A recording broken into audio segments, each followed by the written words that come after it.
Hello and welcome to another episode of Focus on Tomorrow. I'm your host DJ, and I would like to remind you that Focus on Tomorrow is a non-profit located in Chicago, Illinois. You can find us on the web at www.focus-on-tomorrow.org, or you can email us at info@focus-on-tomorrow.org. Thank you for tuning in. Again, I'm DJ, and I'm here with my guest, Uriel. Uriel, how are you doing? I'm good, DJ, man. How are you? I'm good. So today we're going to be talking about social media and videography.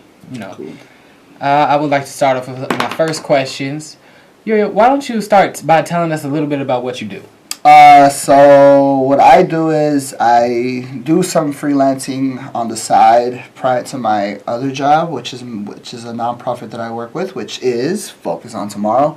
And we come up with all kinds of cool content and cool ideas for kids to create and to express themselves, through videography and through anything in the film industry. All right. How long have you been shooting video? I've been shooting videos for quite some time now. Since my high school years, I want to say like my sophomore year of high school. So I'm 21 now, so I've been doing it for quite a while, since I was like, 14 to 16 years old. I started doing it, so not too bad. I mean, still got a lot more to learn, and it's fun. I mean, I can't complain. It's a good little career to have. All Definitely. Right. What made you first pick up a camera? I think what made me first pick up a camera is just really being, surrounded by the social media.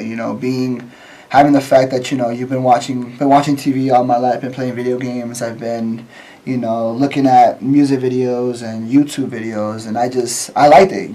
So growing up, I always wanted to be around the big camera, lights and actions, but I wanted to be more of the talent, So growing up, I really wanted to be like a basketball player, but no, I couldn't be a basketball player.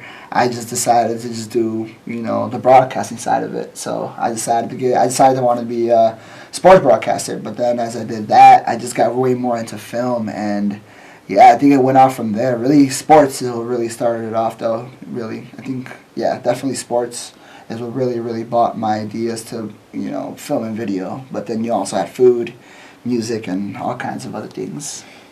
What did you do with food? Well, food, it was really interesting, because I like food so much, I was always hooked on, cooking shows. But, I was into cooking shows, but not like your ordinary cooking shows. I was really into cooking shows where you actually go out there and you actually experience the type of restaurants out there, and you experience the type of food and the culture and the vibes that they do and what makes them so popular, other than just being in the kitchen and actually just cooking something. So I was watching a couple of shows like Diners, Drivers, and Dives with Guy Fieri. I was watching Man vs. Food.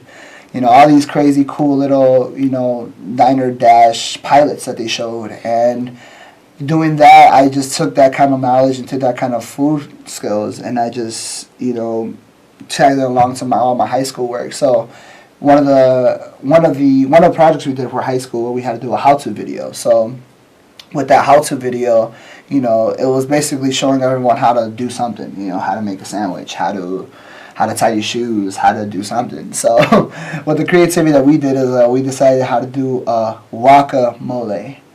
Now, I didn't like a guacamole. Guacamole? Guacamole, yeah. You're not saying guacamole. You're saying waka? It's a guacamole. So it was a cross between making guacamole, Waka Flocka style, which is the artist who has big dreadlocks. So, all right, now. So we switched it up.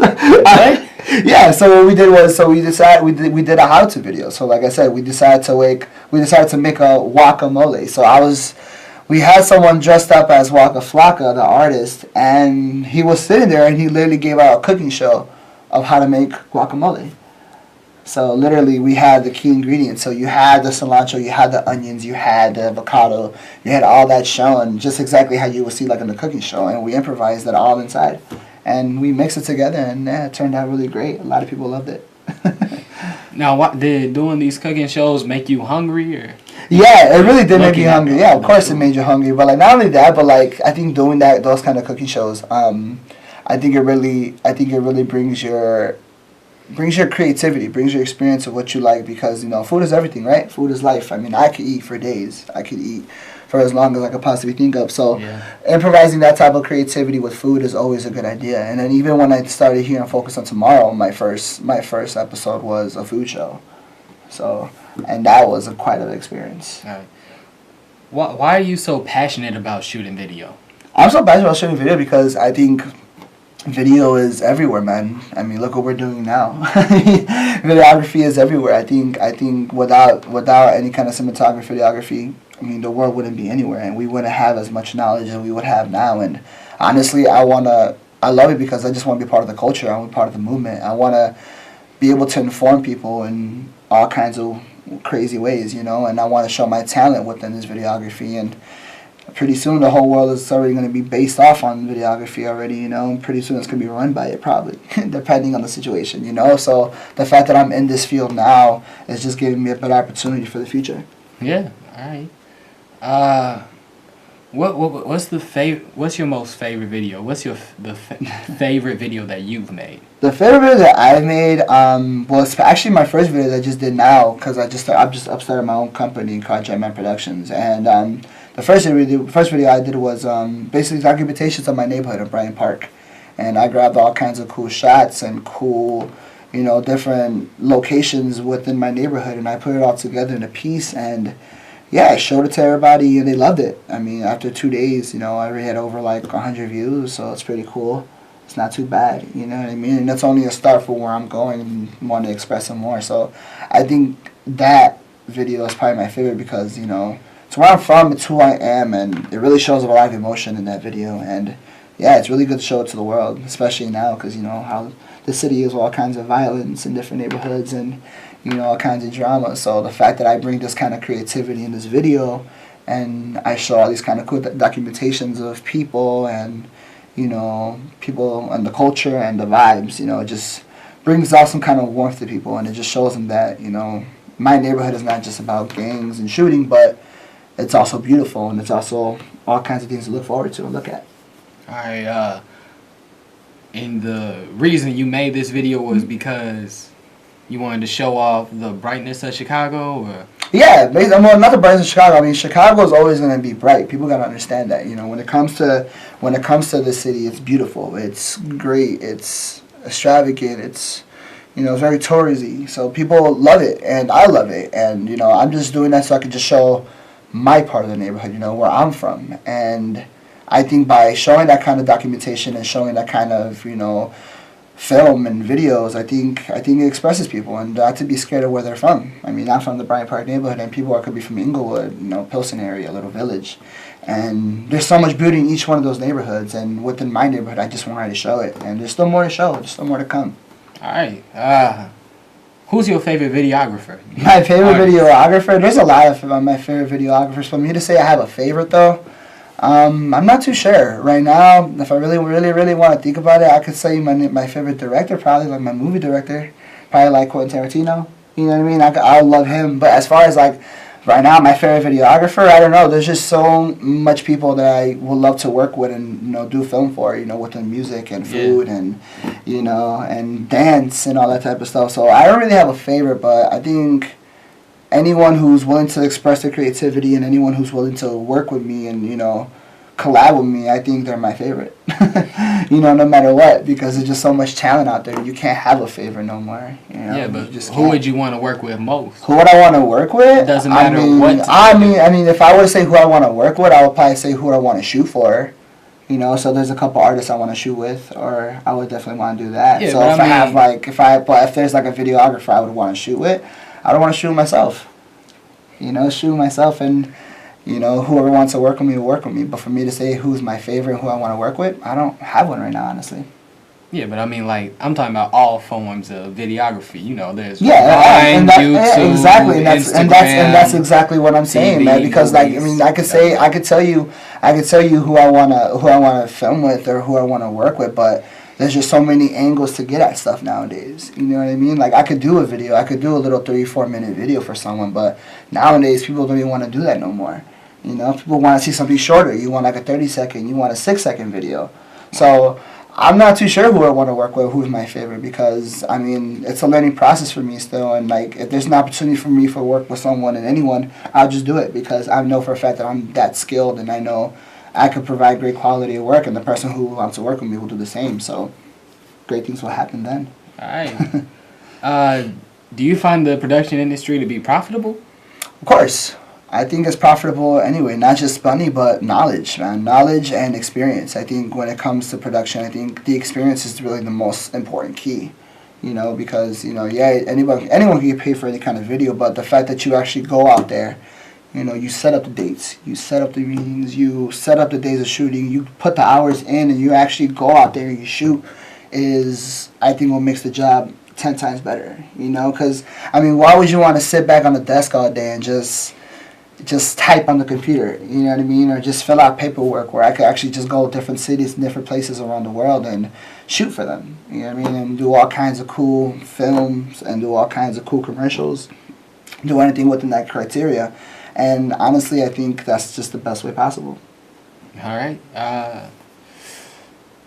You're teaching high school students through Focus on Tomorrow how to shoot and edit video. Mm-hmm. How did you land this job at such a young age? Well, it's not really, I'm not going to say it's a job right now, you know what I mean? Because honestly, I never see it as a job. When people got to understand, like, you know, doing film and doing any kind of creativity in the arts, you know, it should never be a job, you know what I mean? It should be more just of like opportunity and, you know, a way for you to express yourself. And that's what I really did, because, I mean, I started with Focus on Tomorrow myself, just like you. You know, I was a student. I enrolled in it.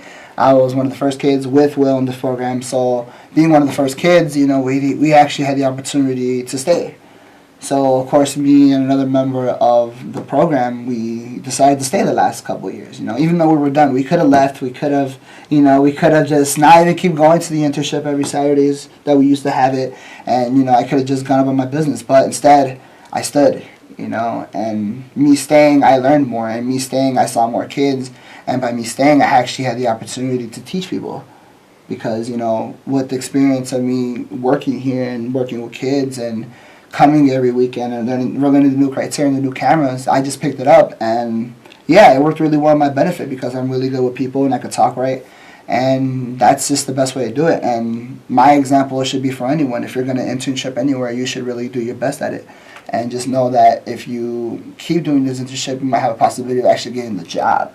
And that's what's really hard about people who don't understand, because, you know, I never got paid for this internship. You know, I never got paid for this. You know, there's really no beneficial, like, you know, money coming in. So it's like kids who do this, they don't want to do it no more because they have no money coming in. You know, they don't see the money, they don't see the dollar signs, they see that the work they put in. But it's not really about that. It's more about, you know, picking up the knowledge and picking up the idea and picking up the experience, especially the experience, because with that, I mean, doing this kind of production, doing any kind of production comes great responsibility, and and there's a lot of work behind it, not just the film part, but just the setting up and the scheduling and everything else. And I think that's the main thing people got to learn, and especially that's the main thing we teach the kids. And that's what I think was beneficial for me, and why, and I really, really think it's profitable in any kind of way. All right, have you ever taken a job that you liked more than working with high school students? You know, taken a job? Have you ever taken a job where you felt better than when you were teaching these kids that Focus on Tomorrow? Oh no, man! I think nothing beats teaching other people what you know, because as much as you think you know something, you still learn something from someone. You know what I mean? Like, I think I use this opportunity from working with Focus teaching kids as a learning experience as well. Because not only you're learning, but I'm learning. You know what I mean? And that's just the best part, because with this, it gets me really, really prepared, and it gives me tons of experience for other jobs that I work for. So, I mean, yeah, I had other jobs working at other places and, you know, other freelancing everywhere else, and that's awesome, but I got to realize that, you know, it's no different than me teaching you guys, because it's all in the same field, and it's all the same, you know what I mean? It's all in the same criteria. So the fact, anywhere that I could go film and shoot something, I'm always happy. Always happy. Now, as a freelancer, you are doing more than just shooting videography. You're also shooting photography, yep. right? So when it comes to for the freelancing, I also like to shoot some photography. most of the time it is, because these last few jobs I did as a freelancer, you do photography. And, right now, I think it's a good time, especially if you want to freelance, for a person who's trying to do videography on their own. It's always good to do anything, because if you could do any kind of videography, I'm sure you could do any kind of pictures. And that's really good, because people in this world actually need people like us. People gotta understand that there's weddings, there's baptismals, there's graduations, there's quinceañeras, there's sweet 16s, there's all these opportunities that kids could do when they go out there, but they just don't do it. They don't want to do it. And you got to realize, there's actually work going into it, but that's what makes it fun, right? Yeah. I mean, this is why you do it, right? I mean, you do this obviously because, that's what you do. You go out there for the experience. You go out there for the culture. You go out there for the vibes. And it's just a lifestyle that people are not really used to, but it's a lifestyle that some people actually love, and I like it. Yeah, which one do you like better though? Shooting videos or taking pictures? I think when it comes to those two, I'll take videos, because I'm not really good with stills, man. You got think about pictures with me. It's like so many people are doing pictures now, and it's so easy to look like a professional photographer now, because you have so much things going in social media, right? You have Snapchat, you have Instagram, you have Facebook, you already have all these social medias that are so advanced into their photos that like anyone could look like a photographer, and that's what's so hard nowadays, And like what really gets me too is like I'm really like it really gets me really antsy is like people who do photography. I understand people do photography, but like I really kind of dislike the photography we do downtown, like of the building structures and like all the reflections that we do, everything downtown. Anything that's downtown based, basically, that you have to take buildings of, I just get so annoyed of. Why? I don't know, man. Because I understand like our buildings and our train lines and everything is beautiful, but it's like we live that every day and we understand that. But so many people are doing that now. You know what I mean? So many people are doing that now. So many people are doing these type of photography, this type of photography, and they're thinking, they could probably get somewhere with it. But it's like, dude, like we've been seeing this photography long before Instagram. You know what I mean? I've been seeing it on magazines, postcards. I've been everywhere, and I know my city's beautiful. But like a lot of these times, people are scared to shoot like within their own like source of living or where they live. You know what I mean? Like I could see the buildings and downtown structures, but it's like I don't live down there. You know what I mean? I want to see the beauty that's in our neighborhoods, right? Wouldn't you? Because there's so much more to the city than just the buildings and the train lines. There's so much more, especially if you know Chicago. There's so much more than just that. You know what I mean? So for anybody to just keep shooting that all the time. Yeah, exactly. There's way more portion. Not only that, but like, all right, you got the architecture and the style, but like, I think this is always going to switch it up. You know what I mean? It's always going to switch it up. Especially if you do like neighborhood photos. People photography, if you want to do like modeling, I guess that could work. But it's like, I think having your own, I think about like Instagram and all this social media, I think it just takes away people's own styles now. Because we just see so much on social media and we just see so much of the same stuff. It's like people think it's only right to do that, and by them doing it, they think like, it's everything, and they are everything, when there's just so much more. And that's why I'm a little iffy about taking architecture photos and stuff. But don't get me wrong, I love it. It's nice. So if you're a good photographer that wants to take pictures of architecture in the building and the train line, go ahead. That's beautiful. I love it. But as far as me personally, I wouldn't want to do it. So you're more upset with the fact that everybody keeps doing it over the fact that they're taking pictures of buildings. Yeah. So it's like architecture. No, of course not. Just the fact that everyone's doing it and everyone's just losing their own kind of style and their own creativity. That's just what gets me wrong, because I want to know more. I want to learn a lot more, and I want to be able to collab with other people and work with these type of people. But they're gonna keep taking pictures of buildings and the same stuff that I see every day when I go to college downtown. You know what I mean? It's not really gonna really interest me. But that's just to each his own. But that's just my idea of that kind of photography within it. So anything in videography, I think I'll take. All right. Definitely. What role would you say social media takes in your daily life, like in your job and the focus on I think when it comes to social media, as much as I hate it, it's just as important as me reading the news every day when I wake up. Just as important as me looking at a message, just as important as me looking at a phone call. That's how much social media is really taking over, because social media is not just about socializing anymore. It's about being updated with the world now. Yeah.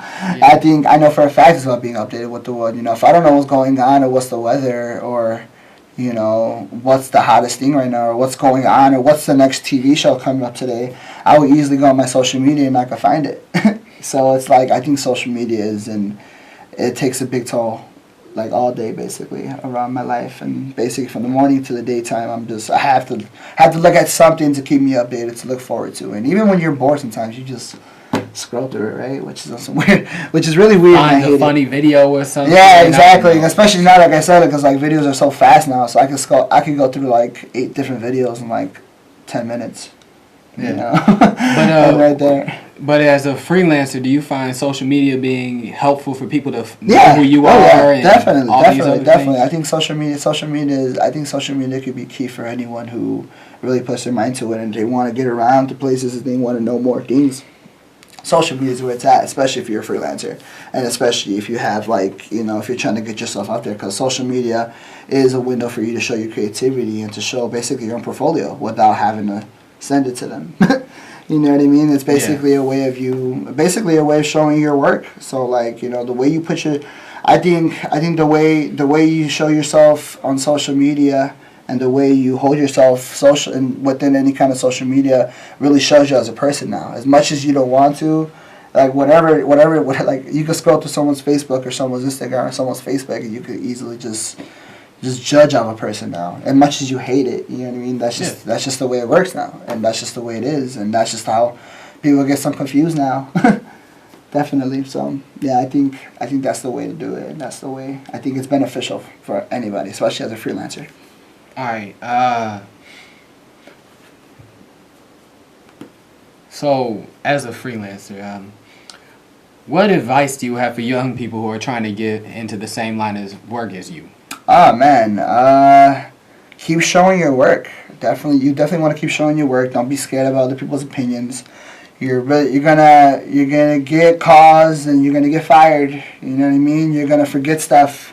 You're gonna forget batteries. You're gonna forget chargers. You're gonna forget to shoot something. You're gonna have your focus might not be on your lens as you want to shoot it.